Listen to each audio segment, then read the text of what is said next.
मैं घर से थोड़ी ही दूर गया था कि अचानक हल्के हल्के बादल घंघूर घटा में तब्दील हो गए और फिर यकायक मूसलाधार बारिश शुरू हो गई। और मैं न इतनी तेजी से बरसने लगा कि मुझे सामने से सिवाय मूसलाधार बारिश के कुछ भी दिखाई न देने लगा। ये देखकर मैंने अपनी बाइक की स्पीड मजीद ऐस्ता की और सोचने लगा कि अब क्या करूं। फिर मैंने इधर उधर देखकर गौर किया तो मुझे याद आया कि यहाँ पास ही हमारे एक निहायत ही मरमे अजीजों का घर है, और जिन अजीज की मैं बात कर रहा हूँ उनका नाम सफदर था और उनके दो बच्चे थे। एक लड़का नौमान जो कि मैट्रिक का स्टूडेंट था, और दूसरी उनकी बेटी जिसका नाम रेहाना था, और वो एमए हिस्ट्री करके फारिग थी और घेर के कामों में अपनी मामा का हाथ बटाती थी। बड़ी खूबसूरत दिलकश लड़की थी वो। और इसकी खास बात ये, जवाब में मिस्टर सफदर ने दरवाज़ा खोला और मुझे देखते ही उनके चेहरे पर एक मेहरबान मुस्कुराहट उभरी और वो बड़ी शफकत से कहने लगी, अरे आज पर चांद किधर से निकल आया। फिर जैसे ही उनकी नज़र मेरे भीगे बदन पर पड़ी तो वो एकदम चौंक गई और बोली, ओह बेटा, तुम तो बुरी तरह से भीग गए हो, जल्दी से अंदर आओ। जाओ। और खुद एक तरफ हो गई। जैसे ही मैं अंदर दाखिल हुआ तो उन्होंने फौरन ही अपनी बेटी रेहाना को आवाज़ दी, रेहाना इधर आओ। और फिर उन्होंने वहीं से दोबारा आवाज़ लगाई और कहने लगी, बेटा जल्दी से भाई को कपड़े ले आओ। और फिर मुझसे बोली, ऐसा करो कि पहले तुम कपड़े तब्दील कर लो, इतने में मैं तुम्हारे लिए चाय लेकर आती हूँ। इसी दौरान रेहाना भी कमरे में दाखिल हो गई और मुझे देखकर बोली, ओहो भाई, आप तो बुरी तरह से भीग चुके हैं। फिर बोली, अब ऐसा करो कि बाथरूम में भाई का नाइट पजामा टंगा है, वो पहन ले और ये कपड़े आप मुझे दें कि मैं उनको इस्त्री करके सिखा देती हूँ। रेहाना की बात सुनकर मैं जल्दी से वॉशरूम में घुस गया और उसके भाई का नाइट पजामा शर्ट पहना और अपने गीले कपड़े लेकर बाहर आ गया। रेहाना कमरे के बाहर मेरा इंतजार कर रही थी। जैसे ही वॉशरूम से बाहर आया और उसकी नजरें मुझ पर पड़ी, पहले तो वो ठिठक गई और फिर वो बड़े जोर से हंसने लगी। फिर अचानक पता नहीं उसे क्या याद आया कि एकदम से उसका चेहरा लाल हो गया। मैं हैरानी से उसे तिक्के जा रहा था। हो गया है कि पता नहीं इस लड़की को क्या हो गया। पता अभी मैं इसी शशो पिंच में था कि उसने अपना मुंह दूसरी तरफ किया और अपने हाथ से मेरे नीचे की तरफ इशारा किया। और अब जो मैंने उसकी डायरेक्शन में अपने नीचे की तरफ देखा तो मैंने देखा कि मेरा पहना हुआ पजामा नीचे से सारा फटा हुआ था। ये देखकर मैं फौरन ही वॉशरूम में घुस गया और रेहाना को कहा कि मेहरबानी करके मुझे नौमान का कोई दूसरा पजामा ला दो। उसने मेरी बात सुनी और बोली, ओके, अब अंदर ही रहना, मैं ले करती हूँ। और फिर कुछ देर बाद उसने वॉशरूम के दरवाजे पर दस्तक दी। मैंने दरवाज़ा खोलकर सर बाहर निकाला और उसने जल्दी से अपना हाथ आगे बढ़ाया और बिना कुछ कहे नामानी का एक और पजामा मुझे था कर चलने लगी। तो पीछे से मैंने आवाज़ देकर शरारत भरे लहजे में पूछा कि ये तो ठीक है ना।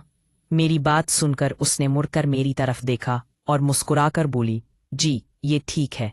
और फिर बाहर भाग गई। मैंने जल्दी से पजामा तब्दील किया और बाहर अगर देखा तो मेज सफ्तर खड़ी थी। मुझे देखते ही कहने लगी, बेटा चाय तैयार है, तुम चाय पी लो। इतने मेरे रेहाना तुम्हारे कपड़ों को सिखा कर ले आती है।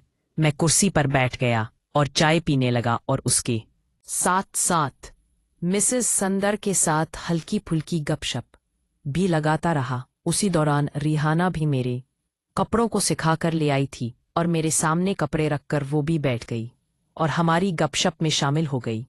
बातों बातों में अचानक मिसेस सफ्तर ने अपने सर पर हाथ मारा और बोली, ए लो, मैं तो भूल ही गई थी कि मैंने हांडी चोले पर रखी हुई है। और फिर उठते हुए बोली, मैं चलूं कि कहीं ऐसा ना हो कि मेरी हांडी जल गई हो। और फिर वो तकरीबन भागती हुई किचन की तरफ चली गई। जैसे ही आंटी किचन में गई तो रिहाना ने अपनी गोद में पड़े हुए राय कपड़े उठाए और मेरी मेर तरफ बढ़ाते हुए बोली, भाई कपड़े पहन ले। उसने मेरी बात सुनी लेकिन उसका जवाब गोल कर गई, हाँ अलबत्ता। मेरे हाथ में कपड़े पकड़ाते हुए उसने अपने लंबे लंबे नाखून बड़ी जोर से मुझे चबू दिए। पड़े तब्दील करके मैं बाहर आया और आंटी का शुक्रिया अदा किया। इतनी देर में बारिश भी थम चुकी थी। चुनाचे मैं अफसा गया। अफ्स पहुंचकर भी मुझे रिहाना की मुस्कुराहट और खासकर उसका नाखून चबूना काफी तंग करता रहा। आशिक तो मैं उस पर पहले से ही था, लेकिन उसकी इस हरकत के बाद मैंने इस पर हजार जान से फिदा होने का फैसला कर लिया और फिर ये फैसला करने के बाद मैं अफ्स के कामों में मसरूफ हो गया। चाय के वक्फे के दौरान जब मुझे एक दोस्त को फ़ोन करने की हाजत पेश आई तो मैंने जेब में हाथ मारा तो मोबाइल काफ़ी देर ढूंढने के बाद भी जब ना मिला तो मुझे याद आया कि कहीं वो रेहाना के घर ही ना रह गया हो।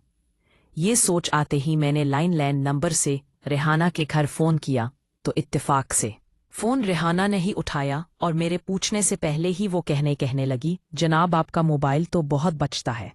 फिर रिसीवर पर उसकी जलतरंग सी हंसी गूंजी और वो कहने लगी, पता नहीं किस किस को नंबर दे रखा है। सैर में हो गई और अपनी टोन तब्दील करते दे रखा है। फिर वो एकदम हुए कहने लगी, जनाब आपका मोबाइल महफूज हाथों में है, जब जी चाहे चक्कर ले जाना। इसके बाद सुनकर मुझे शरारत सूझी और मैंने इससे कहा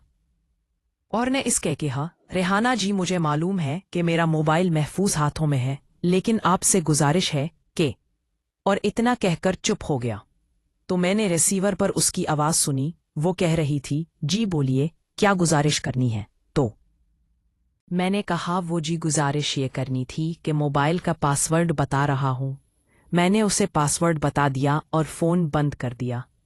उसके फ़ोन बंद करने के थोड़ी देर बाद मैंने उसको दोबारा फ़ोन मिलाया और उसको अपने दोस्त का नाम बताकर कहा कि मेहरबानी करके मुझे उस दोस्त का नंबर लिखवा दे। मेरी बात सुनकर उसने मुझे 1 मिनट होल्ड करने को कहा और कुछ देर बाद उसने मुझे नंबर लिखवाते हुए बड़ी ज़ोमानी अल्फाज में कहा, वैसे जनाब ये दोस्त मेल है या फीमेल? तो मैंने उससे कहा कि मुझ पर यकीन कर बे, ये नंबर मेल का ही है, क्योंकि अगर ये कमेल होती तो फीमेल होती तो मुझे उसका नंबर ज़बानी याद होता। मेरी बात सुनकर वो कहने लगी, अब की बात में दम है। और फिर उसके बाद वो मेरे साथ काफ़ी फ्रैंक हो गई और हमने आधे घंटे तक मुख्तलिफ मौज़ूआत पर काफ़ी सारी बातें की। शाम को जब मैं घर अपना मोबाइल लेने गया तो मुझे इंटी मिली। वो किसी फंक्शन में जाने की तैयारी कर रही थी और बड़ी जल्दी में लग रही थी। मुझे देखते ही कहने लगी, सॉरी बेटा, हम लोग एक शादी में जा रहे हैं, इसलिए मैं आपको चाय पानी का घर नहीं पूछ सकती।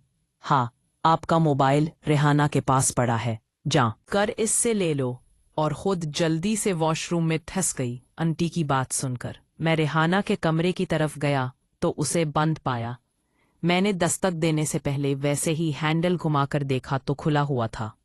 उनके घर आने के साथ मेरी बेतकल्लुफ़ी तो पहले से ही थी, लेकिन आज दोपहर की बातचीत के बाद खुसूसन रेहाना के तकाफ साथ मेरी बेतकल्लुफ़ी बढ़ गई थी।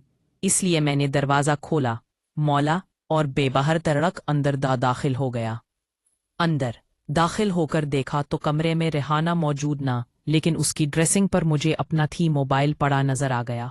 चुनाचे मैं उसकी ड्रेसिंग की तरफ बढ़ा और अभी मैं वहां से अपना मोबाइल फ़ोन उठा ही रहा था कि अचानक वॉशरूम का दरवाज़ा खुला और मैंने जो दरवाजे की तरफ देखा तो रेहाना बड़ी तेज़ी के साथ वॉशरूम से बाहर निकल रही थी। उसके एक हाथ में कमीज़ जबकि दूसरे में एक मैली सी बनियान पकड़े वो तेज़ी के साथ अपनी अलमारी की तरफ बढ़ रही थी। तुम यहाँ कैसे? हैरत और गुस्से से उसका चेहरा लाल टमाटर हो रहा था और उस वक्त सूरत हाल कुछ ऐसी बन गई थी कि मैं खुद भी थोड़ा कंफ्यूज हो गया था। चुनाचे सूरत हाल का इदराक करते हुए बाहर जाने लगा और चंद कदमों के बाद ही मुझे अपना मोबाइल याद आ गया और मैं जाते जाते रुक गया और रेहाना की तरफ देखकर बोला, मैं अपना मोबाइल ले लूं। मेरी बात सुनकर वो अगबगोला हो गई और गुस्से से बोली, दफा हो जाओ जलील कमीने। मैं उसका मूड देखकर चुप हो गया और खामोशी से बाहर निकल गया। चूंकि वो लोग उस वक्त शादी में जाने के लिए तैयार हो रहे थे, इसलिए मेरा वहां रुकना बेकार था। चुनाचा मैं घर आ गया। आंटी को फ़ोन करने के लिए अपनी एक दोस्त आंटी को फ़ोन करता हूँ और फिर फ़ोन से याद आया कि मेरा मोबाइल तो सफदर अंकल के घर पड़ा है। फिर याद आया कि वो तो शादी पर गए होंगे, अब क्या करूं? फिर एक ख्याल जहन में आया कि हो सकता है सफदर अंकल शादी पर ना गए हों, कि अमूमन ऐसी दावतों पर जाने से वो परहेज ही करते थे। ये सोचकर मैंने उनके घर फ़ोन किया। या हैरत, क्योंकि दूसरी तरफ से फ़ोन रेहाना ने उठाया था। इसकी आवाज़ सुनकर मैं हैरान रह गया। रेहाना के हेलो के जवाब में मैंने उससे कहा कि तुम शादी पर नहीं गई। मेरा सवाल सुनकर पहले तो काफ़ी देर वो चुप रही। मेरे ख्याल में वो इस तज़ब्ज़ुब में थी کہ جواب دے یا نہ دے، کیونکہ کچھ دیر پہلے والے واقعے کے بعد وہ مجھ سے بات کرے یا نہ کرے، لیکن جب کافی دیر تک میں اس سے نارمل انداز میں ہیلو ہیلو کرتا رہا اور اس سے پوچھتا رہا کہ کیا ہوا، ریحانہ سو تو نہیں گئی ہو، تو تب اس نے ایک گہرا سانس لیا اور میرا 10 دفعہ کا پوچھا گیا سوال